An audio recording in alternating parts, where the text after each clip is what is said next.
হ্যাঁ, সুপ্রিয় দর্শক, এটাই সেই আহসান মঞ্জিলের যে মূল ফটক, যেটা আসলে মানুষকে আকৃষ্ট করে। সেটাই সেই ফটক। আমরা এই সিঁড়ি বেয়ে উপরে উঠে যাব।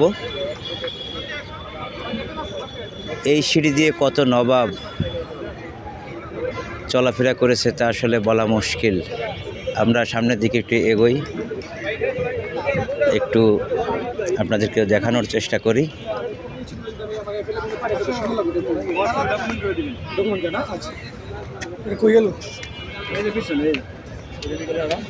অসাধারণ শিল্পকর্মে সজ্জিত এই আহসান মঞ্জিল। অবাক হতে হয় দেখলে। অসাধারণ পরিবেশ।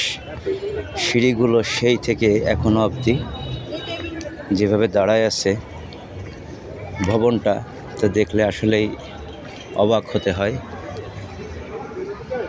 আহসান মঞ্জিলের উপর থেকে, অর্থাৎ সিঁড়ির উপর থেকে যদি ঠিক এইভাবে দেখি, অসাধারণ একটা দৃশ্য দেখা যায়। বুড়িগঙ্গা নদীটাকে যদি আমরা একটু দেখার চেষ্টা করি, দেখেন সামনে বুড়িগঙ্গা নদী। তাহলে আরও 100 বছর আগে এটা কেমন অবস্থায় ছিল একটু চিন্তা করা যায়। কত সুন্দর ছিল না জানি এই জায়গায়।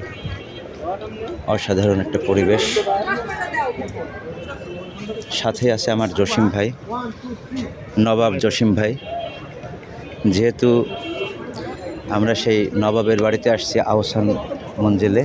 সরি ভাই। অসাধারণ একটা পরিবেশ। আমরা ধীরে ধীরে ভিতরের দিকে ঢুকতেছি। দেখেন মেন কপাটের যে লোহাটা, এটাও কি সুন্দর করে সজ্জিত, অবাক হওয়া লাগে। বিশাল ভবন, অসাধারণ পরিবেশ। সঙ্গে থাকুন, আস্তে আস্তে পুরো ভবনটা ঘুরে দেখানোর চেষ্টা করব আপনাদেরকে। খুব সুন্দর একটা পরিবেশ।